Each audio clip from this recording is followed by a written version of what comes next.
You know, there's a saying that what happens in one part of the world can be felt everywhere else. Well, today, we're going to see just how true that is. We're going to take a journey, starting right here with what's happening in Pakistan and follow the ripples all the way across the globe. So, first things first, what do we even mean by current affairs? It sounds kind of formal, right? But really, it's just the big, important stuff happening in our world right now. Think of it like the story of our planet being written in real time. And believe me, every single chapter is connected.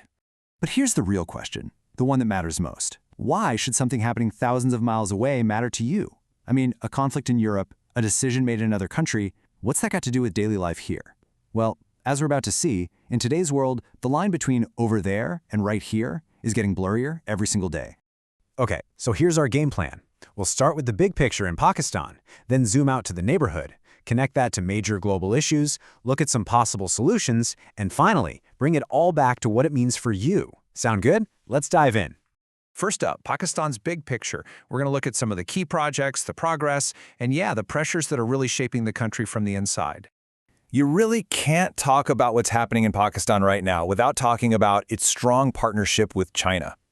And this isn't just about handshakes and photo ops. We're talking about a massive economic team-up with huge projects that are literally changing the landscape of the country. And the absolute centerpiece of this partnership is something called CPEC, the China-Pakistan Economic Corridor. It's this huge multi-billion-dollar plan to build a massive network of modern roads, bridges, and railways. The big idea? To create a superhighway for trade connecting a port in Pakistan all the way to China, which, of course, means creating a ton of jobs along the way. Now, inside Pakistan's economy, it's kind of like a tale of two different stories happening at the same time. On one hand, you have some real challenges like the high cost of energy, electricity, gas, that puts a squeeze on everyone. But on the other hand, you have this incredible boom in technology and IT. The digital world is absolutely exploding, and that's creating a whole new world of opportunity. All right, let's zoom out a bit for Section 2. Now we're going to look beyond the borders and see how Pakistan fits into its immediate neighborhood.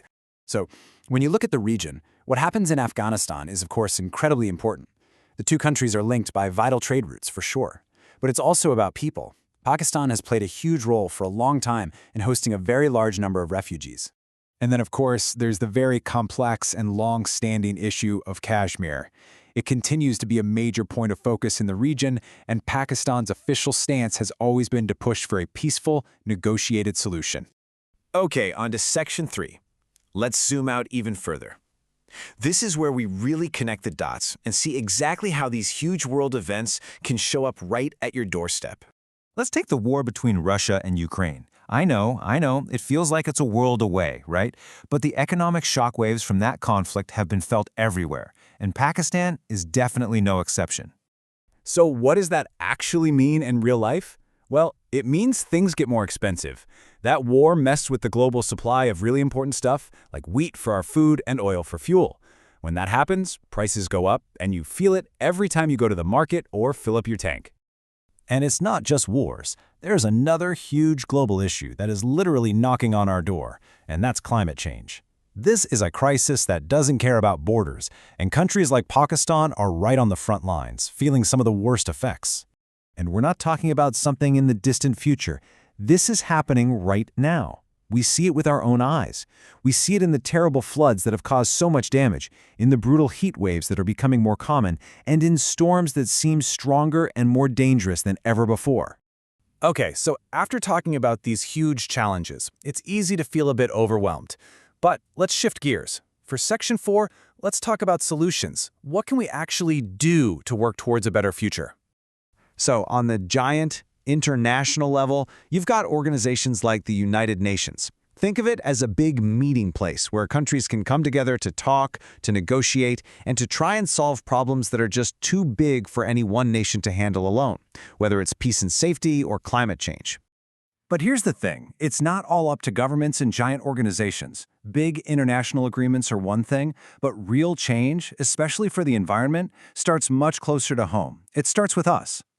And we're not talking about impossible tasks here. We're talking about simple steps that can make a huge difference. Things like planting trees, which is so good for our environment, being careful with how much water we use, or even just turning off the lights when we leave a room to save electricity. Each little action adds up. And that brings us to our final section, your place in the world.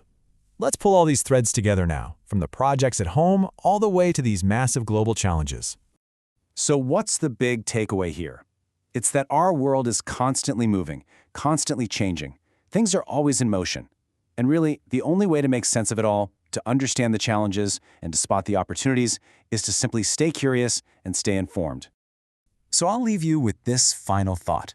We've connected some of the dots today, from local events to global trends. Now that you can see how these things link up, what will you watch for next? What headline or story are you going to follow to see where it leads?